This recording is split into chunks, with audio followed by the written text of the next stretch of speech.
Hello and welcome to Extra Innings. I am your host, Vann and Owen. I am joined tonight by Owen Nolan, like usual. And we have a very exciting episode, I would say, for you. The All-Star Week festivities have come and gone. Last week we were just breaking down the roster. And the 89th Midsummer Classic was played yesterday in Washington, D.C. However, the minor league baseball, across all levels of minor league baseball, they had the All-Star games last week. So while we didn't have a prospect roundup for you last week, we definitely do this week. And we are going to start with that prospect roundup. And then we will get into all the All-Star news, and a blockbuster trade went down this afternoon, or this evening, in Major League Baseball that we will get to as well. But Owen, start us off with the prospect roundup. We start the prospect roundup tonight in AAA, the highest level of minor league baseball, before reaching the major leagues. And we start with Brandon Dixon. He is playing for the Louisville Bats. That's the Cincinnati Reds AAA affiliate. And last night for the Bats, he hit for the cycle. He pulled it off, almost improbable. It was looking like he might not be able to pull it off. When he came to bat in the ninth, he needed a triple for the cycle, which, as most of you might know, might be the hardest part of the cycle to achieve, getting a triple. And in his last at-bat in the ninth inning, it was looking extremely improbable. But Brandon Dixon was able to pull it off. Again, hitting for the cycle last night for the Louisville Bats, AAA affiliate of the Cincinnati Reds. Our second hitter on the list is Anthony Garcia, also at AAA, except playing in the Pacific Coast League with the Nashville Sound. That's the AAA affiliate of the Oakland Athletics. He set a club record last night, driving in 8 runs in a Nashville Sound victory.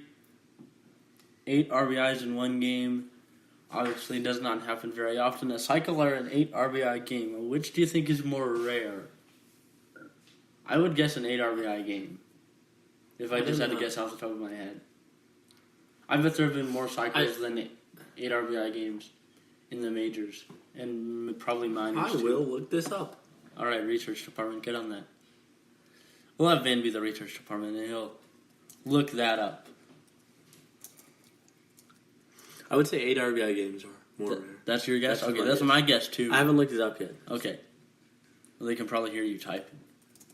I would assume so. Yes, but you haven't looked it up. We promise. We don't know the answer yet, so we're going to find out too. Moving along, we have to include pitchers on the prospect roundup, but I don't think the prospect roundup would be complete without them. Oh, it could be complete. No, pitchers are people. Left-handed pitcher Trevor Rogers for Single A Greensboro. That's the Single A affiliate of the Miami Marlins. It's been a little bit of a rough season for the 13th overall pick in the 2016 draft. Trevor Rogers, though, last night had a very good night. 6 innings, 7 hits, 2 runs, 2 of them were earned. Actually, all of them were earned. All 2 of them were earned. 1 walk and 8 strikeouts for Trevor Rogers. So, like I mentioned, he struggled a bit coming in to this start last night, but he found a rhythm last night and was able to toss 6 innings of 2-run ball, a quality start for the young left-handed pitcher. Playing for a Single A Greensboro in the Miami Marlins organization. And that will conclude tonight's prospect roundup presented by the Fire Fan app. Be sure to download the Fire Fan app on your smartphone or mobile device today. They've got lots of fun games. Maybe you could have played along during the All-Star game last night. Who was going to get the first run, American League or National League? Who was going to hit the first home run? Maybe you pick a player, you earn points if you get it right.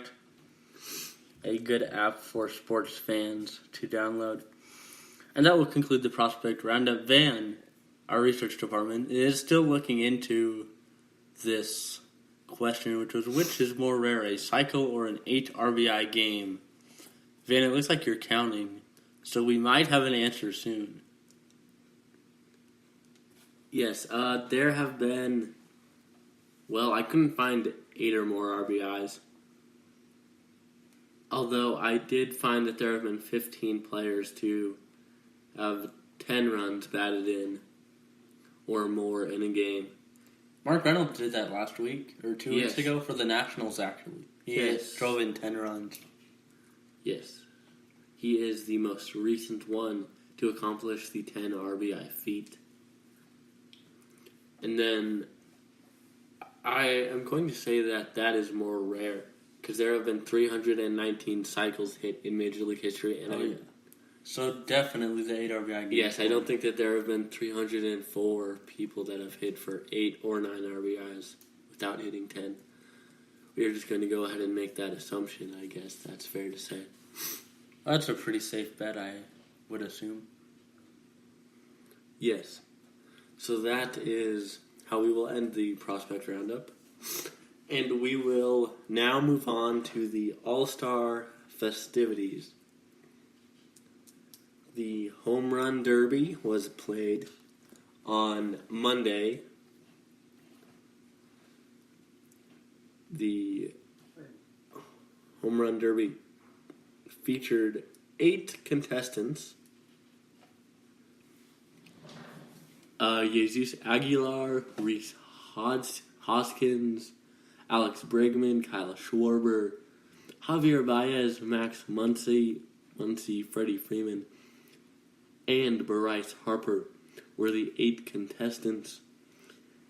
They play the Home Run Derby in a bracket format, so all you have to do is hit more home runs than your competitor, regardless of how many the other contestants hit.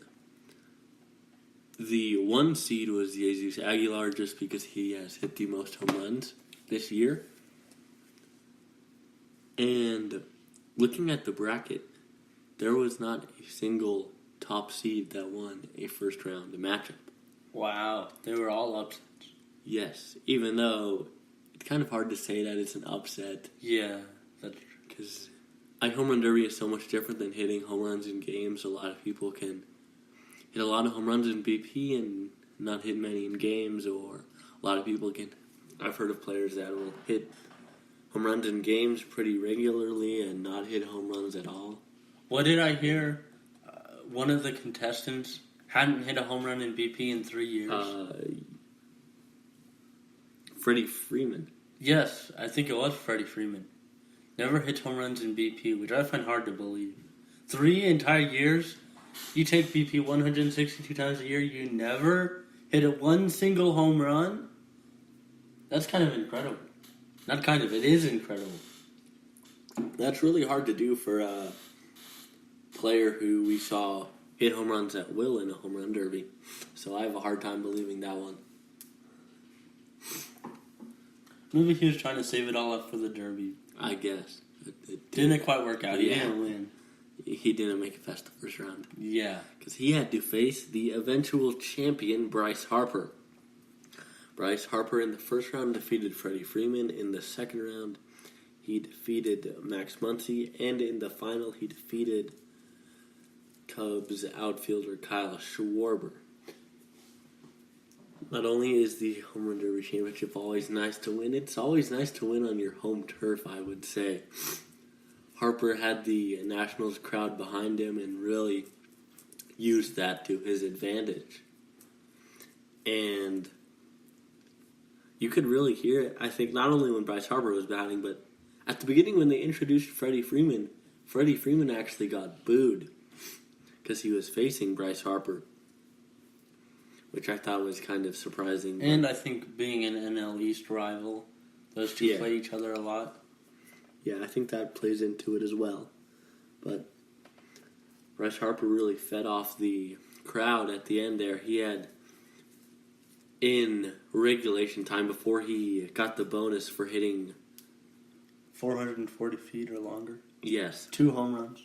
For hitting the round ball a really, really long way. Yes. Before the bonus, he had 9 home runs and Kyle Schwarber had 18, so Harper needed to get to 19. 9 of Harper's final 10 swings were home runs. He hit 9 home runs in 50 seconds. Yes. How do you do that, you ask? You cheat the system. Well, maybe not so much Bryce Harper, but his dad, who was pitching to him. So the rule is you have to let the ball hit the ground before you can deliver the next pitch. And if you watch it on TV, go back and watch the replay, you can clearly tell that Harper's dad was not letting the ball hit the ground or hit into the stands where it was a home run before he delivered the next pitch. Now I'm sure there's lots of other contestants that did it too, and we're only picking on Harper because he was the eventual champion, and that's what led him to the victory, but just an observation. The other thing I thought that was a little off was some of the distances on some of the home runs. I think we talked about this last year. Yeah, we did. With Charlie Blackmon got gypped on some of his home runs last year. Yeah, I'm not sure how accurate the distances are. They're not accurate at all. Yeah. I know we're on radio, so they can't see us, and I can't show them a picture. But there's a picture, one of Charlie Blackmon's home runs compared to one of Aaron Judge's home runs last year. Or I don't even know if it was Aaron Judge. Maybe it was Stanton. One of the big hitters, the marquee hitters that are in the Derby, and Blackmon hit one farther, but his was measured at 430 something feet, and Judge or Stanton or whoever it was hit one shorter, and his was measured at 440 feet, giving him bonus time to hit more home runs. That led to him beating Blackmon.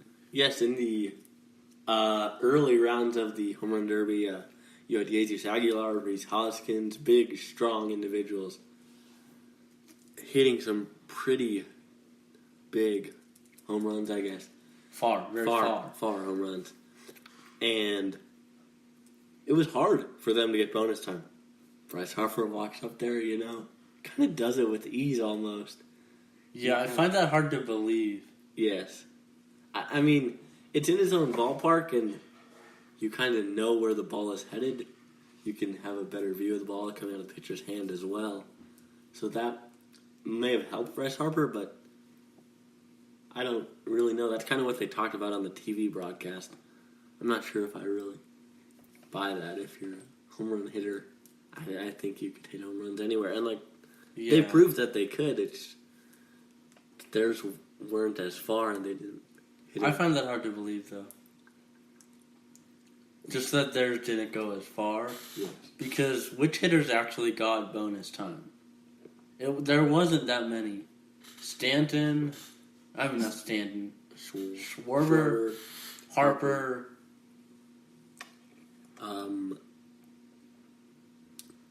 Did Muncy? I think Muncy got one. Max Muncy might have. Yes. I think the matchup, though, of the... It might be worth noting where all those guys play. L.A., Chicago, home city, Washington, D.C. Yeah. I'm not saying anything. I'm just saying. Yes. I think the matchup of the whole derby, though, was Max Muncy and Javier Baez in the first round. Yes. Javier Baez. Or Alex Bregman. Who did Bregman? Schwarber? Yes. Bregman. Alex Bregman would have won. His last two... So he went second in the round. Bregman did. Kyle Schwarber hit 16, so he knew he had to get at least 17 to advance Alex Bregman. And Alex Bregman had 15 with 2 more pitches to go. He would take 2 more swings, and both of them went to the wall and hit the wall. Came within inches of going out, tying it, and forcing a swing off. That was exciting to me, watching Bregman's teammates, Justin Verlander, Jose Altuve, Carlos Correa, how excited they were for their teammate. That was pretty fun to watch, how close he came. And I was kind of rooting for Alex Bregman because that was exciting to watch, that first round between Schwarber and Bregman. Yeah, I think Max Muncy's, though, with the walk-off hitting.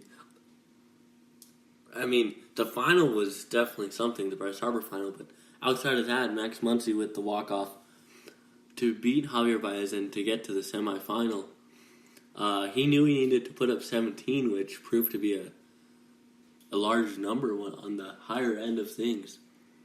And he did that in the first round. So I thought that was really impressive from Max Muncy. And Javier Baez had a pretty good round himself too, right? Your Javier Baez, you put up 16. You see the other hitters, what they done to that point. You're feeling pretty good about yourself. So that's one thing I found interesting. They had a graphic up at the very beginning.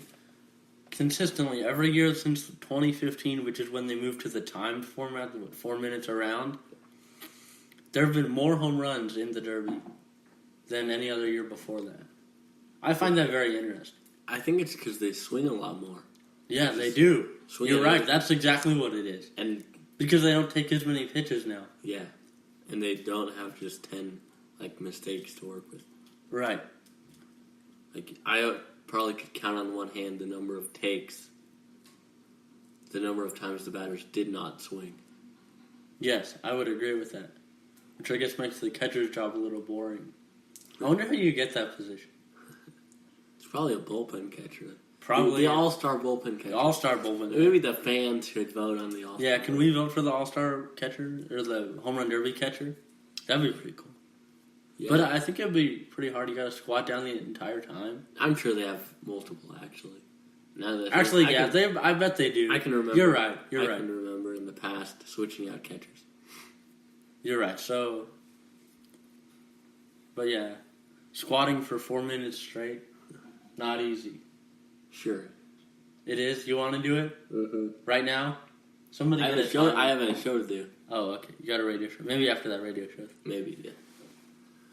But now on to the game itself. Owen, I will start with you. Your impressions of the night, your impressions of the All-Star game. Lots of home runs, just like the home run derby. Yeah, I think it was the home run derby. It might have been with real pitchers. Yeah, with real pitchers. And they put 9 fielders out there. Yeah, not all the ball boys and ball girls. Yeah, not all the. But 10 home runs, an All-Star game record. The American League ended up defeating the National League 8-6. And correct me if I'm wrong, but isn't this the second All-Star game that's gone to extra innings in a row? Second consecutive year. And they said it wouldn't be competitive when they switched to the not deciding home field. Well, I shouldn't say they, because I said that too. I was a little skeptical. I'll admit that. I was skeptical when they switched to it not mattering anymore, but boy, have I been proven wrong. It was fun to watch when you get to see the best pitchers go up against the best hitters. You get Max Scherzer versus Aaron Judge versus Mike Trout. Tell me that wasn't fun. Yeah, that first inning, Max Scherzer versus Mike Trout. That second inning, Max Scherzer versus Aaron Judge. Great stuff. I think the most for baseball fans everywhere. Go ahead. The most impressive part of we'll start with Max Scherzer here. He struck out the first 2 batters with relative ease. I mean, he was working up a sweat. He was working his hardest. Yeah, you want to teach young pitchers how to pitch. Maybe not copy the windup, but watch his intent. Watch the first 2 hitters throwing it. Man, that was impressive.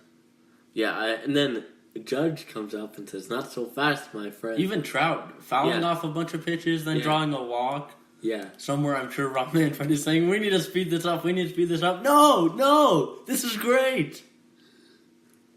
Yes.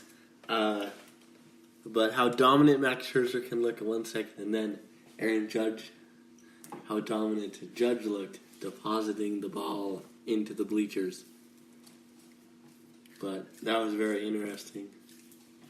And then you can go on. Sorry. Let's see. Lots of home runs. 10 different players. Nobody had a multi-home run game. Aaron Judge hit the first home run. Mike Trout hit the second to give them 2-0 lead. Then it was Wilson Contreras for the National League that hit a home run. Then Trevor Story tied it up 2-2.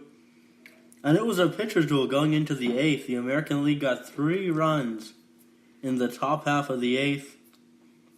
Gene Segura hit a 3-run shot for the American League. And at that point, it's 5-2. 8th inning.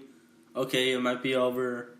National League hasn't done too much outside of Story and Contreras. And then Yelich hits a solo home run. Scooter Gennett. Actually, that was later.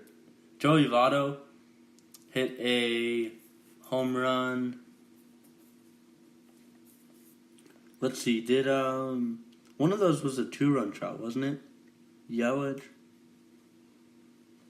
Yes. I think Christian Yelich or Joey Votto's was a 2-run homer.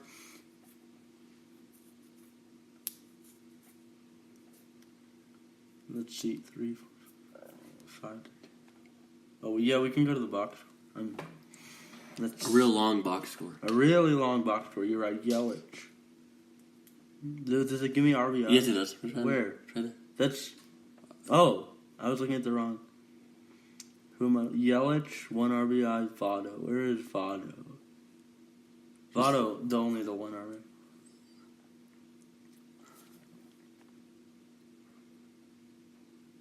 Scooter Gennett was the. Oh, Scooter Gennett's in the in the 10th.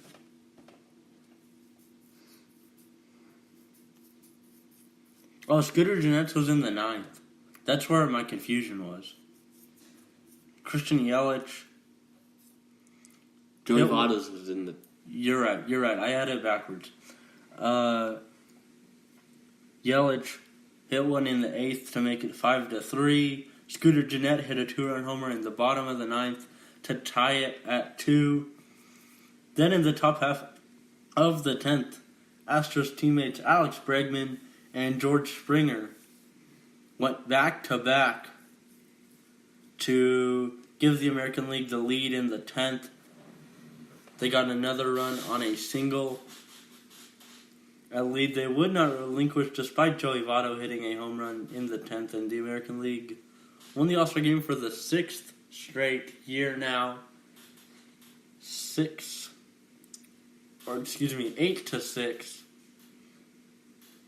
Lots of home runs. Lots of pitchers used.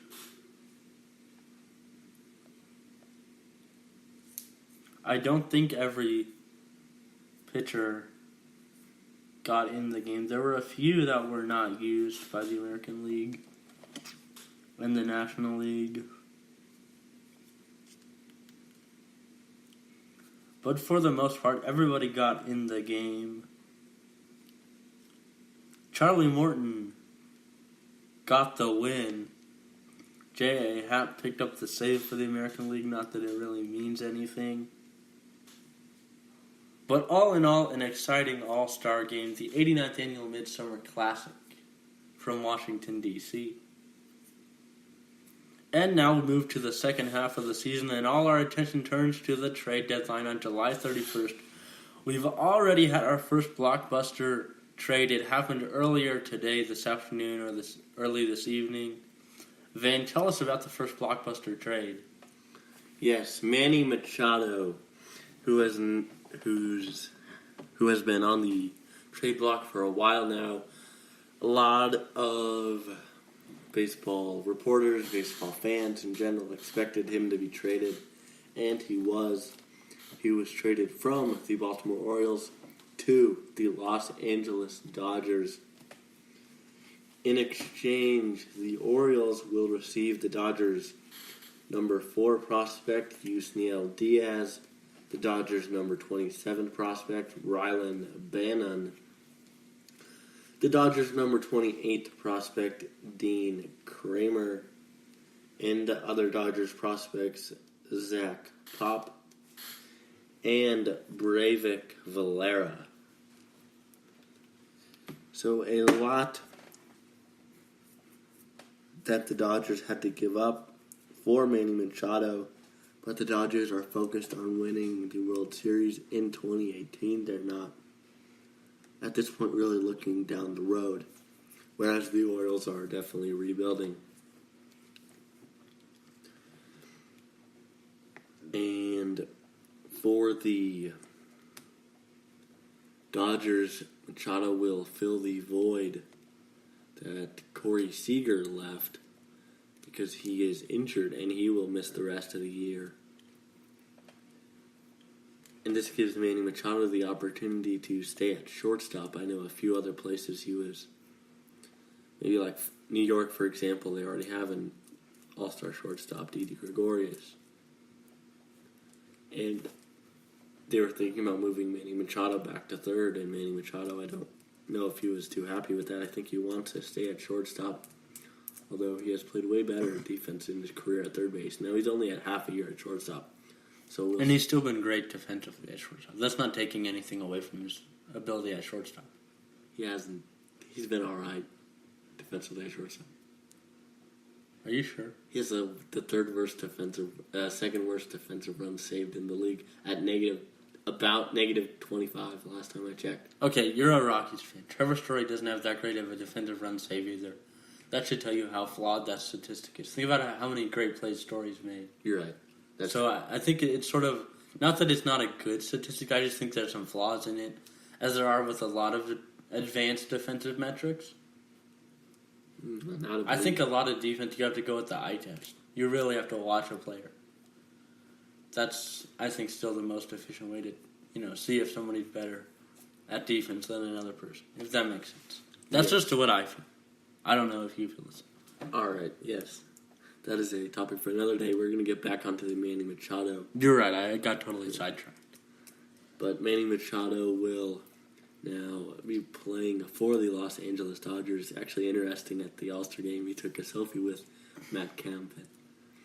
And, Ken Rosenthal interviewed him later, trying to ask him if Machado was on his way to the Dodgers. Machado didn't say much at the time, but it turns out that him and Matt Kemp will now be teammates. So, the interesting thing I thought of this last week, actually. If Manny Machado had been traded before the deadline from the American League to the National League. Before the All-Star game? Yeah. Before the All-Star game.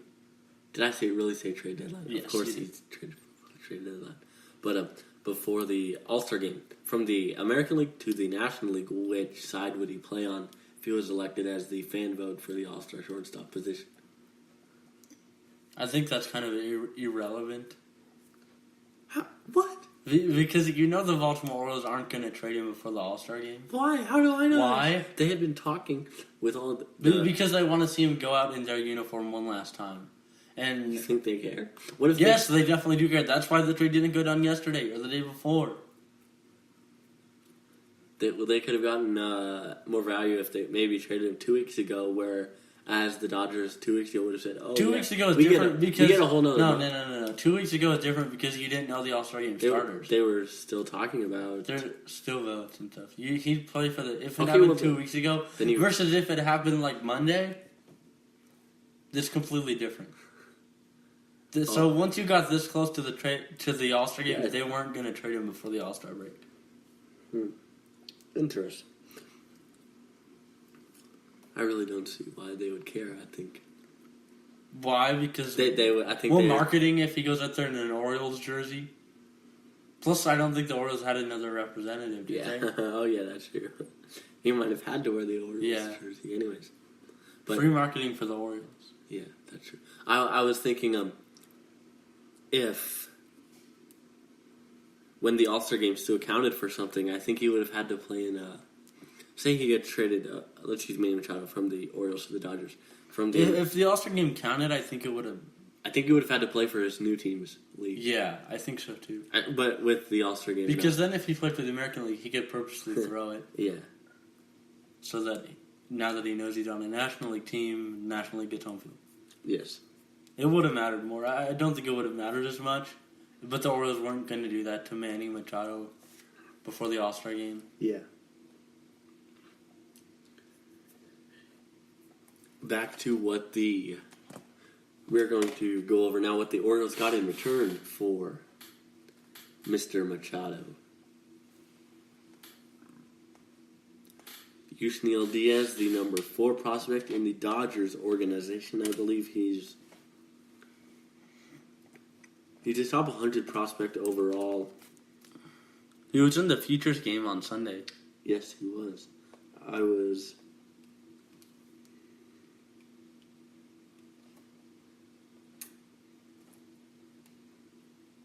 looking for his season stats, and I found them. So far in the AA affiliate for the Dodgers, the Oklahoma City Redhawks, in 264 plate appearances, he had a 314 average, and last year at AA he had a 333 average, so a year and a half now spent at the actually probably exactly a year now. A little less than a year. He played 31 games last year at AA. He played 59 this year. 314 average this year, 333 average last year. In total, 9 home runs and 51 RBIs. Actually, 51 runs scored and 43 RBIs at the AA level. He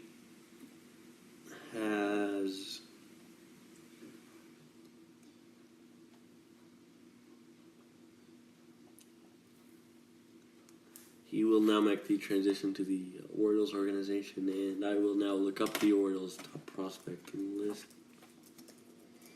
He's probably not on there yet. Even though I don't know, they updated it last time. I don't know how often they update those top prospect lists. How quick is it? Within the hour?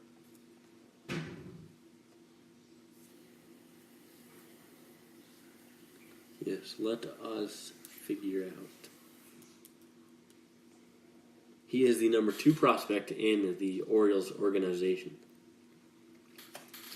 And the other players I mentioned, the Dodgers number 27 prospect, Brylan Bannon,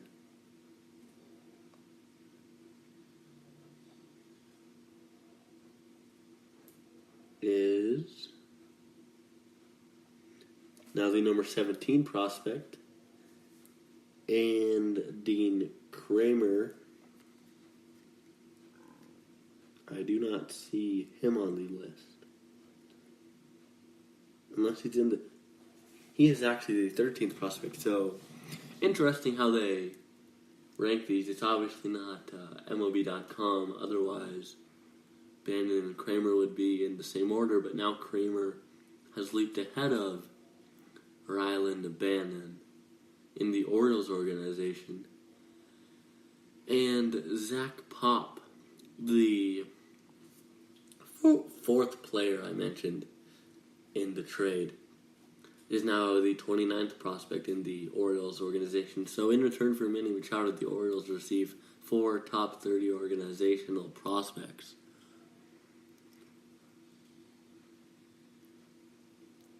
So we'll see if any of them turn out to be the caliber of Manny Machado, or if they can help lead the rebuild going on in Baltimore right now.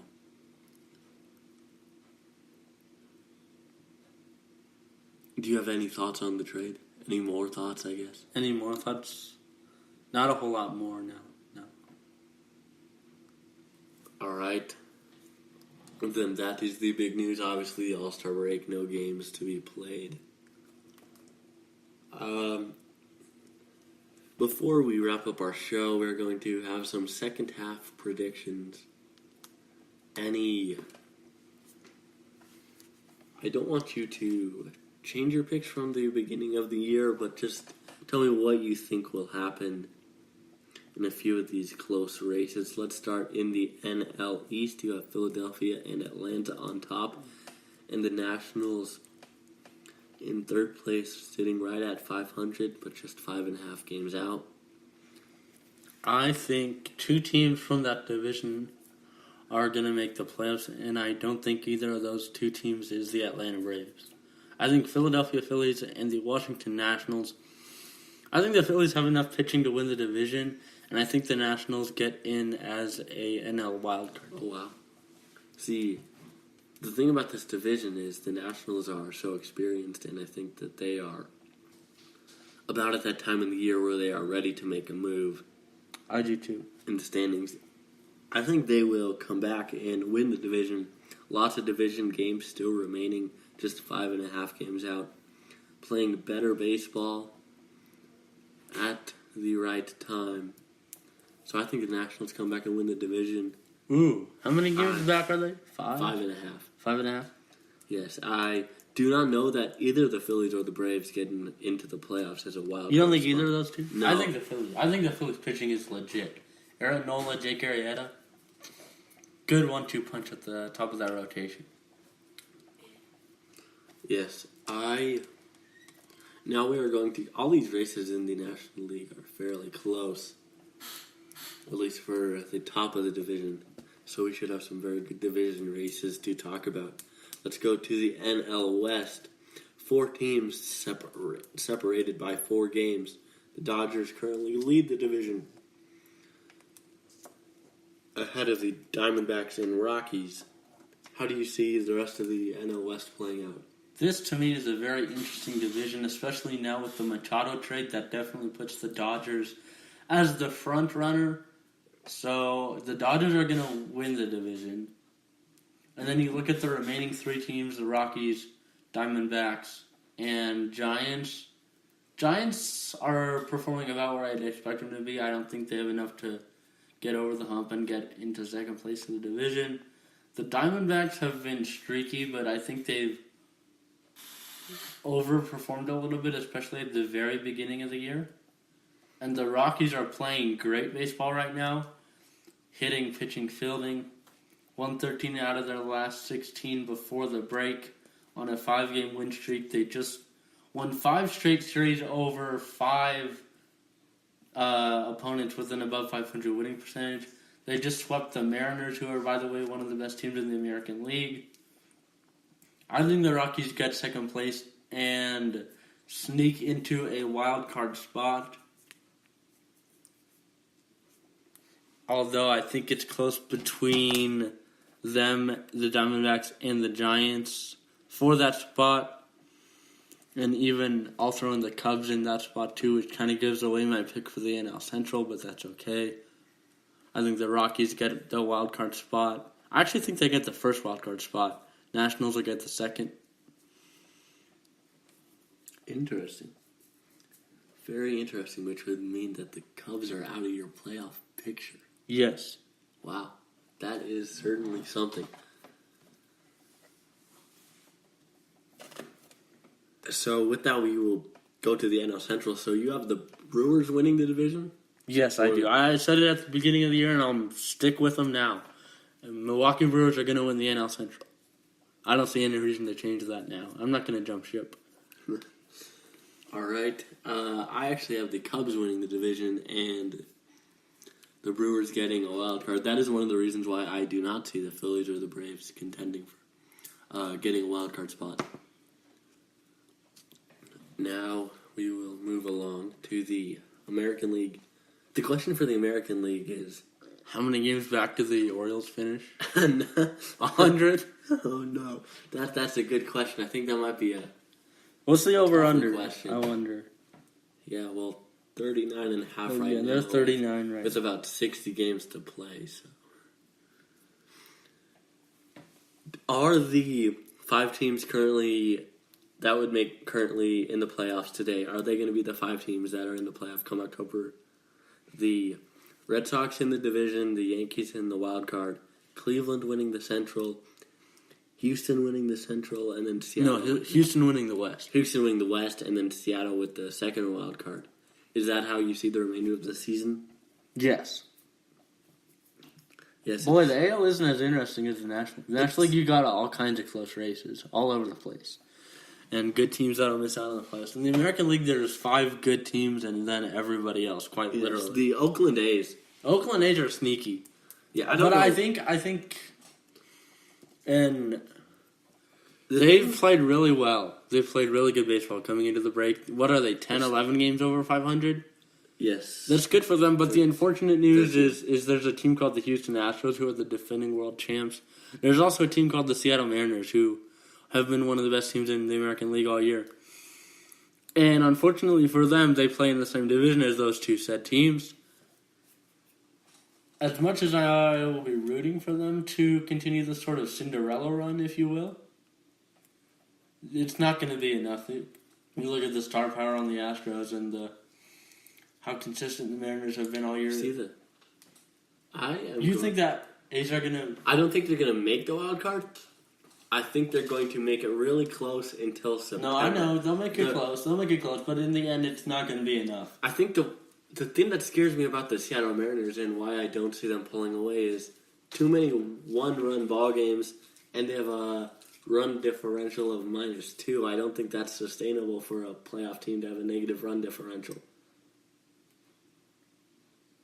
It's -2. That's basically 0. Well, it's not, though. It's not, but they've given up 2 more runs than they've scored. So what? They win a lot of close ball games. That tells me they know how to do the little things.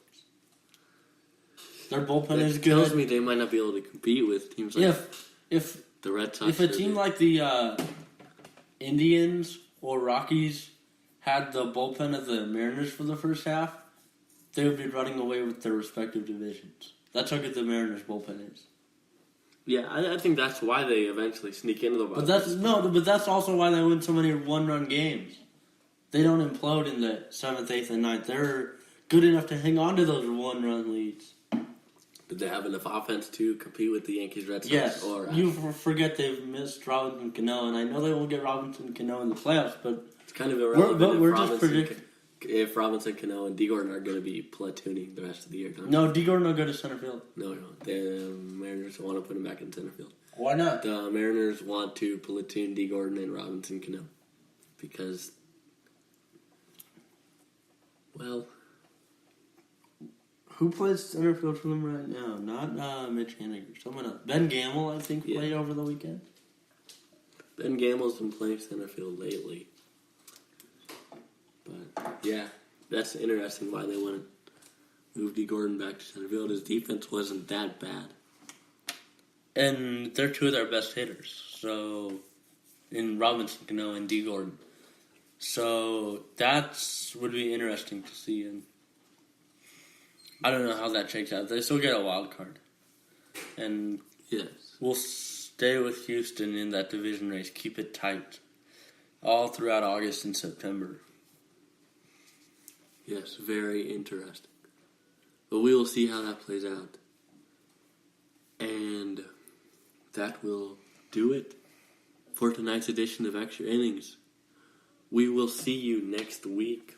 Same, different time, same place. Next week we will be back on at the normal time, Tuesday, 9 Eastern. We just moved the show today because of the All-Star game last night. So, next week, different time, same place. You have been listening to Extra Innings on National Sports Radio.